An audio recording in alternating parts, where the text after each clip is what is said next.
Night in Myrthwood was never truly dark.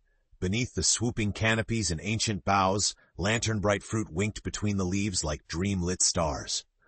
Bram, a gardener with more soil under his nails than bravado in his heart, hunched near a knotted root pruning by the soft radiance. A sudden chill swept the orchard, stirring the hairs on Bram's neck. He froze. Saplings heavy with lumen berries threw off strange shadows. That's when he saw it. A faint glow, not golden but blue, twisting from a thicket behind the forbidden hedge. He'd been warned, never cross that line. A voice, sharp yet musical, startled him. Lost, are we? Or just nosy? Bram spun to find a figure shimmering in leaf-like raiment, eyes wide and wild. No, I'm not lost. I heard something, that's all. The stranger tilted his head, grinning. Heard the path calling, did you? Gods forbid someone listen. Lightning split the sky, and Bram swallowed hard. Shadows on the far side of the hedge quivered, spilling over the roots like ink. Listen, if you value your candle's flame, you'll leave, the figure said, his gaze flickering to the shadows. But if you're done gardening and ready for real roots, follow. Before Bram could argue, the stranger darted through the gap in the hedge. Bram's breath came fast. Go back to warmth and safety? Or chase the darkness creeping into his orchard? He glanced up at the glowing fruit overhead. Protectors, his grandmother claimed, against all that hunted in the dark. Gritting his teeth, Bram stepped over the forbidden path, breaking taboo with every trembling footstep. Behind him, the orchard's light dimmed, and the blue glow ahead beckoned. In that moment, Bram knew. Nothing in Myrthwood would ever be safe or simple again. Bram stumbled after the stranger, boots squishing through moss that pulsed with ghostly light. Branches caught his sleeves like pleading fingers. The orchard behind him faded to silver, then gray, as if the world itself had exhaled. He chased the blue glow until it solidified into a figure, tall, sharp-faced, and entirely out of place among the roots. The stranger crouched near a patch of shadow seeping up from the earth. That's not just any darkness, the man said, flicking a glance at Bram. It's hungry, and it's been leaking past your orchard for weeks. Humans rarely notice until it's too late. Bram hugged himself, shivering. How do you know this? Who are you, anyway? The man smirked. Name's Corin. Scholar, shadow watcher, troublemaker. Take your pick. A new voice chimed in, half a giggle, half a rumble. And thief! Don't forget thief. From the crook of a split trunk a tiny silhouette tumbled, part squirrel, part leaf, all mischief. The spirit bounced onto Bram's knee, wide eyes glistening. Don't mind Pip, Corin muttered. He's more bark than bite. We need his help, though. The orchard's not holding the darkness anymore. Pip sniffed Bram's hands, crinkling his nose. He smells like roots. Maybe he can talk to them? I dig them up, mostly, Bram admitted, voice small. Pip snickered. Corin knelt, eyes serious. Listen, Myrthwood's balance is breaking. Light held by ancient promises and people like you who tend it. But if the wrong shadow slips through, the whole valley falls. Bram met his gaze. For the first time, he saw fear in the stranger's eyes beneath the bravado. What do we do? Secrets aren't enough anymore. We need the orchard's heart. And to get there, we'll need a key only the guardians possess. It means waking what should sleep. Bram clenched his fists. He'd always tended the light, never asked why. But now, the orchard needed more than a cautious gardener. It needed someone ready to dig into darkness. Outside the hedge, a creeping shadow stretched a finger into the orchard, and the first luminous fruit flickered. Dawn peeled through the leaf canopy, glowing dimly against the growing gloom. Bram, Corin, and Pip crept through twisted underbrush, moving deeper into forbidden ground. Bram gulped back nerves, heart thudding as if warning him to turn home. But home, he realized, was now at risk. As they trekked, Corin pulled a battered journal from his coat. The orchard's guardians don't take kindly to trespassers. No one's seen them in decades. But the oldest tales say their slumber is broken by, get this, truth and sacrifice. Sacrifice? Bram echoed, voice shaking. Pip scampered up to Bram's shoulder. Not always blood. Sometimes it's secrets, memories, bits of your heart. The orchard takes what it needs. They reached a clearing where ancient roots wove through stones carved with glyphs glowing faintly. The ground trembled, and a low growl rumbled beneath their feet. From the shadows at the edge of the stones, translucent shapes emerged, 3 spectral figures, antlers of unfurling branches rising from their crowns. Who wakes us? The first guardian intoned, voice like hollow wind. Bram forced his chin up. I'm Bram. I tend the orchard. A second guardian's eyes flared, silver and unblinking. You broke taboo. Why risk all for what lies hidden? Because the light is fading, Corin cut in, bold but respectful. And the orchard can't hold the darkness alone. Please, we need guidance. The third guardian's gaze fell on Pip, who shuffled nervously. Old wounds heal with honest hands. A gardener's touch, a scholar's mind, a spirit's heart. These may hold the valley's hope. Cold certainty seeped into Bram's bones. What do you want of us? The guardian spoke as one. Reveal your greatest truth. Let it root here. Only honesty may unlock the orchard's heart. Bram's breath caught. Memories flooded him. Loss, loneliness, the dream of belonging. It was time, he realized, to dig deeper than soil, into himself. As he stepped forward to share his secret, the orchard's luminous fruit flickered, echoing his courage. The first key, the truth, spoken and unhidden, would open the way to the orchard's heart, or doom it forever. Wind creaked through the clearing as Bram lifted his hands, fingers trembling. The guardians loomed, faces expressionless, waiting for more than just words. Bram dug deep, voice raw. I've never belonged anywhere, he confessed, eyes glimmering in the pale orchard light. I hide in muddy boots and quiet chores. The orchard, caring for it, gave me a place, and knowing the light is dying, it's like losing my only family.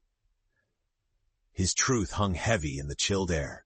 Roots beneath his feet quivered, and from the edges of the clearing, the orchard's distant light pulsed in answer, a slow, encouraging glow. Corin stepped forward, clapping Bram's shoulder. My turn. He squared his stance, holding the battered journal tight. I've lied more times than I can count, searched for secrets, hoping for glory, but I'm here now because I failed everyone else. My pride cost lives. I can't let it cost this world too. A ripple of energy pulsed from the stones. Pip shivered, wringing tiny paws. I'm scared to stay, scared to leave. Every spirit in these woods faded except me, and I don't want to be the last. The guardians' forms grew brighter, lines softening. Their antler branches twisted skyward. Truth binds, truth breaks chains, they said, voices now gentler, almost kind. You have passed the first trial. A great root pulled away from the earth, revealing a luminous archway beneath the oldest tree. Light bled through the bark and spilled across the grove. Pip darted to Bram's side. No one's ever opened that before. Corin whistled low. That's the orchard's heart, the source. But look! Beyond the archway, the path shimmered, splitting into 3 trails. Each one crackled with shadow at its edges. The guardian's warning was a whisper. Choose wisely. The right path will lead you where few lightkeepers have ever gone. The others, only deeper into shadow. With the orchard's fragile future balanced on their choice, Bram, Corin, and Pip drew close. Bram's nerves thrummed, but something new sparked inside him. Hope, fragile, but growing. Side by side, they prepared to take their next step, knowing one wrong move could plunge Myrthwood into darkness forever. Bram hesitated at the luminous archway, sweat slicking his brow despite the forest's chill. 3 paths twisted away, one cloaked in mist, one lined with wilting light fruit, and the last pulsing with the orchard's usual steady glow. Shadows crawled at the edges of each, reaching like eager hands.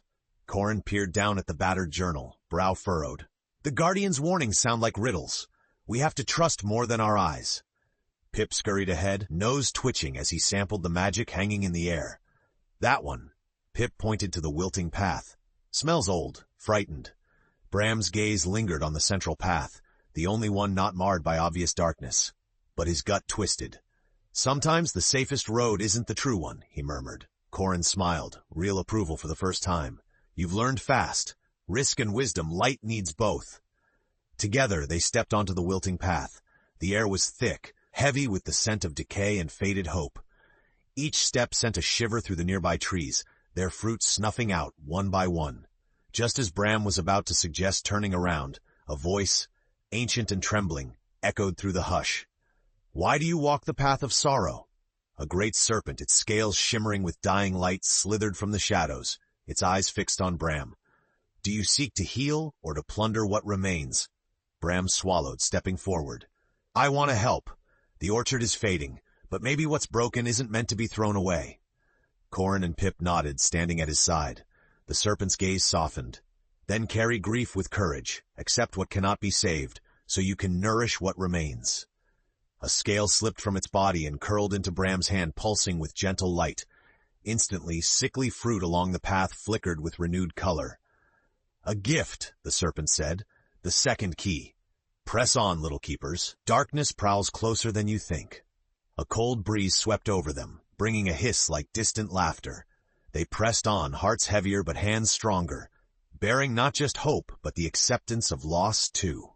With the serpent's scale glowing faint in Bram's palm, the trio forged deeper into the orchard's heart. Shadows danced beside them, now less threatening but never far enough to forget. The trees thickened, branches arching overhead, heavy with unpicked luminous fruit. But these fruits blinked uncertainly, as if caught between shining and surrendering to the dark. Suddenly the path split again. One trail wound through a swirling fog, and the other crossed a gnarled bridge made of entwined roots, their lengths pulsing with veins of shadow. Corin paused, thumbing through his battered journal. One last trial before the orchard's core, if the old stories are right. He turned to Bram. "You've led us well, but we can't go forward without trusting each other fully." Bram eyed the fog, then the root bridge. Pip leapt onto his shoulder, poking Bram's cheek. "Trust means showing what you'd rather hide." "What are you talking about?" Bram asked, voice unsure.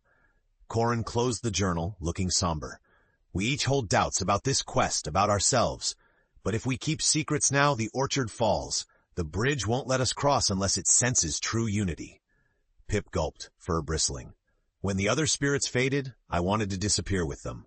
I was scared of being alone, but I'm glad I stayed for you two." Satisfied, the roots gently glowed where Pip perched. Corin stepped forward next. "All my knowledge, every clever trick, I'd trade it to keep this valley safe. I trust Bram. I trust Pip. You're braver than you know."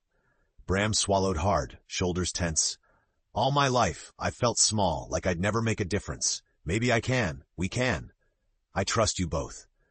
A pulse of light shot along the root bridge, the veins of shadow paling.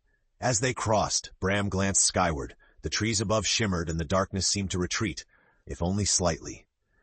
Beyond the bridge, a final glade waited, mist swirling beneath a colossal orchard tree whose trunk was veined in both silver and shadow.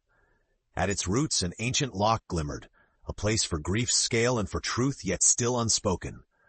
Around them, the orchard's light stabilized, if barely. One more trial, Bram thought. But the darkness, he could feel it now, pressing at the edges, hunger sharpening. At the foot of the colossal orchard tree, Bram, Corin, and Pip faced the lock gleaming with secrets old as Myrthwood itself. The serpent's scale pulsed faintly, yearning for a twin, a final key that would complete the ritual and lay the orchard's heart bare. The mist in the glade shimmered as figures drifted from its depths. These were not the benevolent guardians from before, but reflections, shadows warped into the familiar shapes of Bram, Corin, and Pip, yet twisted by their deepest fears. "Step close," the lock murmured. "Your journey nears its end, but endings require more than hope." The shadow Bram stepped forward, eyes like empty wells. "You're still afraid," it whispered, "of letting go, of trusting yourself to guide this light." Bram's heart pounded. "I am afraid, but I can't let fear decide how this ends." The Corin shadow sneered. "Are you ready to lose the knowledge you hoarded? To act with faith, not facts?" Corin hesitated, then nodded. "This isn't about me or being right. It's about what's left after the darkness passes, and who stands together to see the day." The Pip shadow wept, lonely and brittle. "You never belonged, spirit? You think these two truly need you?" Pip twitched, tail trembling. "Maybe I was left for a reason. Maybe some lights are meant to guide, even if small." Bravely, the real trio locked hands and stepped forward, their shadows melting before them. Bram pressed the serpent's scale into the lock, and from the depth of his pocket he placed a small stone, once gifted by his grandmother, a symbol of hope he'd kept hidden. There was a blinding flash. Light and shadow twisted around the tree's heart, harmonizing in a single haunting chord. The colossal tree shuddered. Its bark split, revealing a swirling corridor downward, the roots entwined with both silver and darkness. On the air, a deep voice echoed, not the guardians, but something older. "Only those who have faced themselves may guard the orchard's heart." With scarcely a look back, Bram, Corin, and Pip braced themselves and stepped into the tree's core, unaware that outside, the shadow tide had begun its final surge, against the orchard's failing light. The descent into the orchard's heart felt endless, twisting through roots pulsing with ancient light and lurking veins of darkness. The air shimmered with power, warm, hopeful, but edged with the cold breath of fear. Bram led, determined but uncertain, Corin's journal clenched in his fist, Pip whispering encouragement in quivering tones. At last, the tunnel opened into a cavern aglow with heart fruit, luminescent globes that cast rippling golden patterns onto the roots above. In their midst, a pedestal of crystal and bark cradled a single perfect fruit. Its glow was softer, struggling, its surface marbled with blushes of spreading shadow. Corin whistled, awe heavy in his voice. The orchard's heart. Everything turns on this. But before Bram could step forward, the shadows in the cavern writhed and pulled themselves upright. Figures formed, not twisted reflections, but the shape of a woman. Bram's grandmother, or something wearing her face, sadness and warning in her luminous eyes. "You come seeking miracles," she intoned, voice echoing. "The heart cannot be healed by light alone. Are you ready to embrace what the world must lose and what may never be regained?" Pip tugged Bram's sleeve, voice tense. "It's the orchard's deepest memory. It's testing you." Bram's throat was tight. "What does the orchard want of me?" The shade's eyes glinted. "The heart needs balance, sacrifice and renewal. To choose the light, you must accept the shadow. Will you give up what anchors you? Will you offer the hope you've so tightly clung to?" Corin stepped forward, jaw set. "If we do nothing, everything falls to darkness. But sacrifice? Can it truly save Myrthwood?" The cavern shook, roots shivering, the heart fruit's glow flickering. Bram looked at the stone from his grandmother, heavy in his hand. If he placed it on the pedestal, would he lose the last real piece of his family? Could he give up the hope that kept him going? Closer outside, the dark tide crashed, fruit dimming, the orchard's heartbeat thinning. Time was running out. Bram gripped the stone and turned to Pip and Corin, tears mingling with resolve. "I can do this, if we stand together." They gathered at the pedestal, facing the heart's final trial, as Myrthwood hovered on the razor's edge between annihilation and the faintest pulse of rebirth.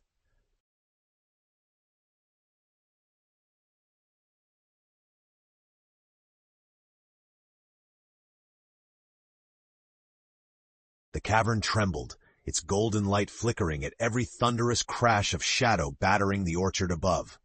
Bram's hand shook as he hovered the stone, his last link to family, above the pedestal's waiting hollow.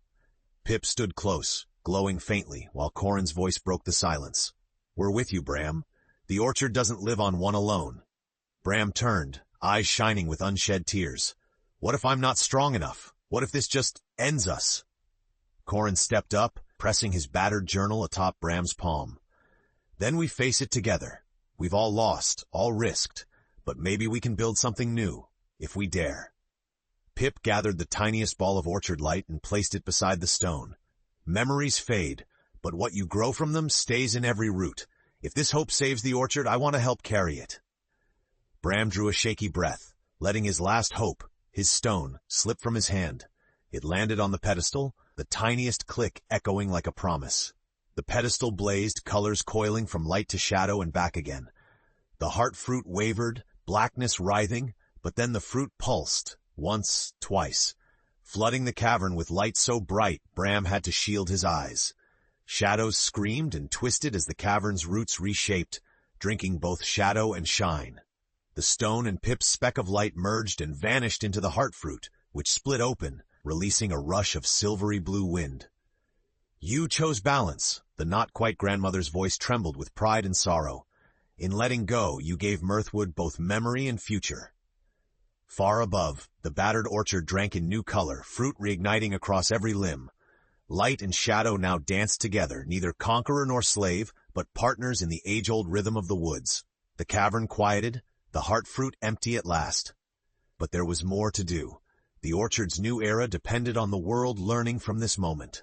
Bram, his hands empty, turned to Corin and Pip. His voice, steadier than before, lit the hush. "We're not finished yet. The orchard's safe, for now, but we have to share its secret, make sure this balance is never broken again." Arm in arm, they stepped back toward the world above, the orchard pulsing with the wild and delicate aftermath of their unwritten legacy. Dawn shimmered like a promise as Bram, Corin, and Pip climbed back toward the orchard's surface. The tangled roots seemed to breathe in time with their footsteps. Overhead, fruit blazed in new colors, turquoise, violet, deeper gold, never seen before in Myrthwood. Shadows still pooled at the base of trees, but no longer as threats. Now they moved in careful concert with the light, each necessary to the orchard's life. Pip scampered up a swaying branch, his laughter lighter than Bram ever remembered. "Look, no more wilting anywhere. Even the mushrooms are glowing." Corin flipped through his battered journal, pen scratching madly. "This will change everything. What we've done, letting light and darkness mingle, it's a new beginning for all the valleys.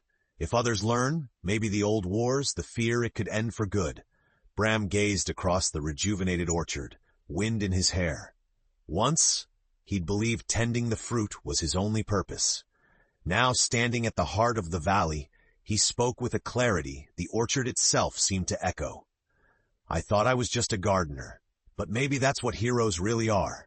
People who care, who take risks for something better." A hush fell as the guardians appeared at the edge of the sunlight, antlered and calm. "You broke taboo, faced the cost, and offered hope without holding back. From this day, you are not just the orchard's keeper. You are its first true light-bearers." Bram flushed, pride and astonishment mingling in his chest. Pip danced circles around him, chittering. Corin squeezed Bram's shoulder, a rare grin flaring across his tired face. "Guess we're in this together. Light-bearers, huh? Has a nice ring." Below them, new saplings sprouted, already casting their playful, luminous glow. People from the scattered hamlets soon crept into the valley, drawn by word of the orchard's healing. Children ran beneath the boughs, laughter bright amid the shifting shadows. As day slipped softly into night, and the world outside remembered fear, Myrthwood glowed with a steady promise. The light-bearers taught others what they'd learned, that balance and surrender make room for new beginning, and even the smallest hope can ignite the darkest grove. Bram looked up one more time at the orchard's wild, brilliant fruit. He caught his own reflection in a shining berry and smiled, knowing now that heroes come from muddy fields, broken hearts, and the courage to follow forbidden paths. And as night crept in, the orchard stood, luminous and alive, a beacon shining for every realm. Every time light and shadow walked hand in hand.